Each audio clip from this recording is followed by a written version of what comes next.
So last weekend, a friend of mine went on a sailing expedition on the San Francisco Bay. I know, right? She knew someone who had won a choral singing competition, and that was the prize. So the sailing party would consist of, get this, the singer, her mother, my friend, and a priest. My response was, "You're going to be in a boat with a priest? Which one are you then, the rabbi or the minister?" I know. I could laugh then, but the joke was going to be on me. For the very same day my friend got into the boat with the priest, I stepped right into the joke itself. I wasn't in a boat and I wasn't with a priest, but I was in a cozy little corner of a care facility visiting a dear friend when along came another resident who sat down right next to us, making herself quite at home. Now, my friend, who happens to be a Presbyterian, note this, introduced me as a Methodist pastor, which led our new companion to share that she was an Episcopalian, and please forgive me, but I couldn't resist. I said, so an Episcopalian, a Presbyterian, and a Methodist minister were sitting in a boat, and that is all I needed to say to make my sweet companions giggle. Everyone knows the joke, and it doesn't matter what the three people in the boat do or say, we get it. There they are, three human beings who cannot possibly be expected to agree on matters dear to their heart, finding themselves in an uncomfortably tight space from which there is no easy escape.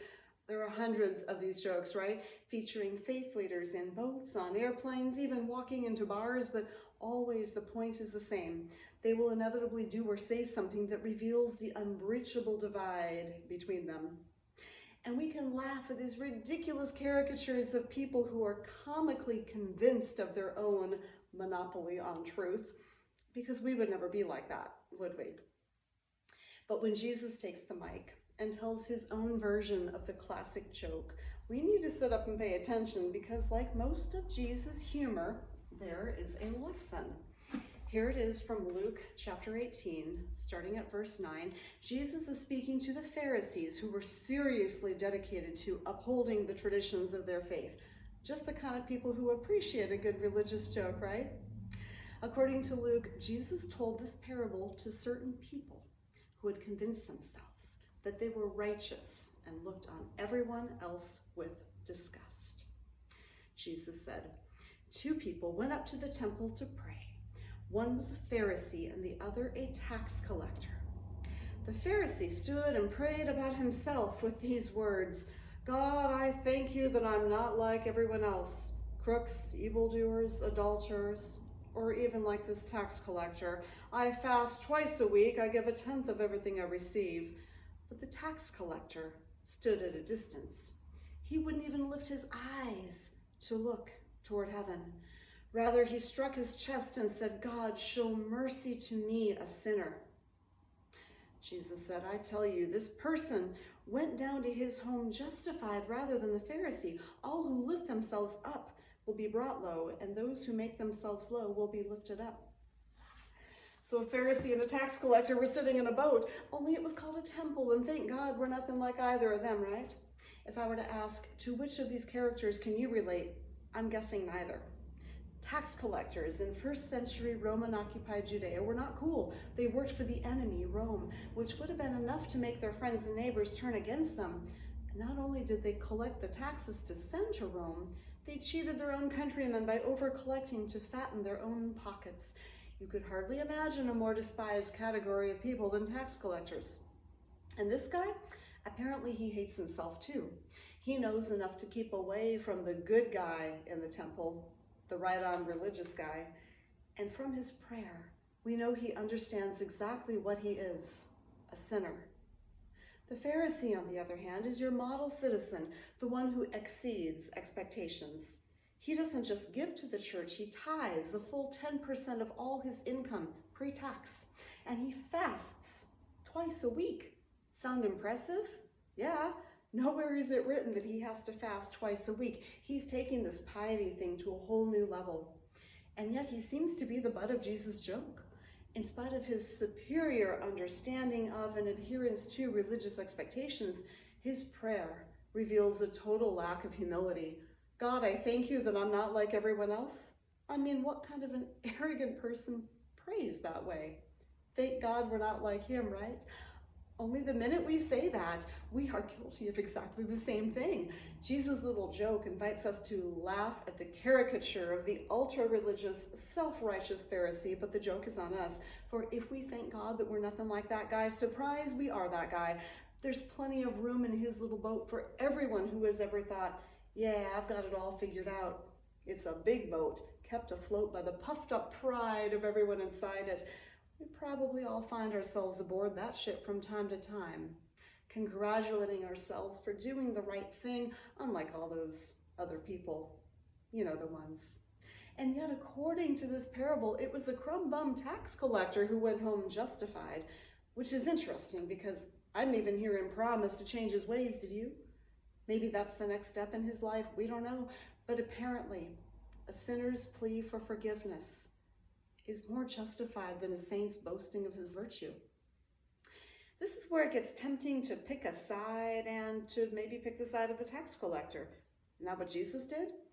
This man, the tax collector, went down to his home justified rather than the other, he said, but was there no good at all to be found in the Pharisee?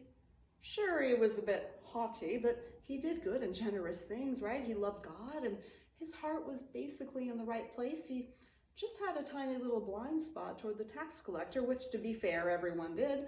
So was he to be thrown overboard then, sent to drown while the tax collector stretches out his legs and basks in his newfound justification? Rabbi and scholar Amy Jill Levine, who brings excellent Jewish scholarship to the Newer Testament, has pointed out that there is a more nuanced translation of that particular phrase, the one about the tax collector going down to his home justified rather than the other. She suggests that it may be more appropriate to translate rather than as alongside. Jesus' words then would read like this: I tell you, this person went down to his home justified alongside the Pharisee. All who lift themselves up will be brought low, and those who make themselves low will be lifted up. I do hear echoes of his mother Mary's song about God lifting up the lowly and bringing down the mighty from the first chapter of Luke. This is the great leveling that we have come to associate with Jesus. The Pharisee and the tax collector walking home alongside each other, neither of them higher or lower than the other, neither of them more or less beloved to God. If only they could see each other eye to eye, perhaps they could see in each other what God sees in both of them. That's the trick, isn't it? To learn to see those people as being on the same level as we are. To recognize that somehow we are in the same boat, not as the butt of some great cosmic joke, but actually rowing the boat together. And that is so uncomfortable sometimes, isn't it? The Reverend Nadia Bolz-Weber captures this discomfort in an essay about her visit last summer to a maximum security prison where the inmates put on an original theater piece, a documentary of their stories, told alongside other stories that feel very different. The result is an almost dizzying 360-degree view of experiences. Reverend Nadia describes hearing the story of parents whose son was murdered, next to the story of someone who had taken a life. Stories of a correctional officer, a district attorney, someone incarcerated for attempting to kill an abuser, a cop serving time for vehicular homicide, the head of prisons for the state of Colorado, each story allowing for the humanity of the person it belonged to. Reverend Nadia believes, and I agree, that this willingness to honor the humanity of people who differ from us, especially ideologically, rather than defaulting to assumptions about what their social locations and designations mean about them, is something our society is woefully lacking right now. But there is hope. One of the stories told in that prison production happens to be the story of a minister who had walked alongside a man named Corey, who had been convicted of several murders. Through the last 2 weeks of his life, this minister worked with him before his execution. When the minister was asked why he was willing to see the humanity in a person like Corey, the minister said, because if God is love, then God is in the love between us. And look, if there's not room in the heart of God for Corey, there's not room in the heart of God for me. God is in the love between us. And God is also in the space between us, the space where we may not be able to imagine love. But if God is in that space, then that is a place where love must be. Love that simply knows how to say, I see the humanity in you.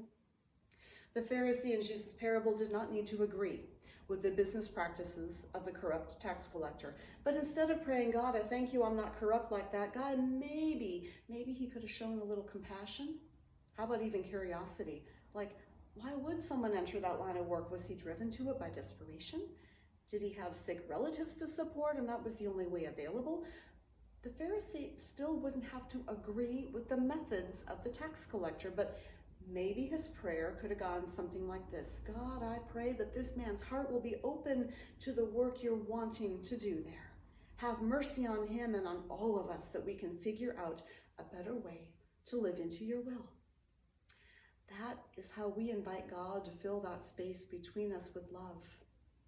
Because really we are all in the boat together. The Pharisee and the tax collector and every priest, rabbi, and minister that ever was, and you and me, and the people we love and the people we find hard to love. And yes, there are legitimately things that separate us, which is increasingly apparent as we get closer to the midterm elections. But even then, maybe especially then, we must allow God to fill that space between us, for we are all God's beloved children, no matter how we think or pray or even vote. So you've maybe heard the one about the priest, the rabbi, and the minister who walk into a bar, and the sign over the bar says, what if everyone gets some things right and some things wrong? And you know, after reading that sign, there's just no more argument worth having. They simply sit down at the closest table and share a meal. And I think it's something like this. Come to the table of grace. Come to the table of grace. This is God's table, it's not yours or mine. Come to the table of grace. There's room at the table and in the boat for all of us. Thanks be to God.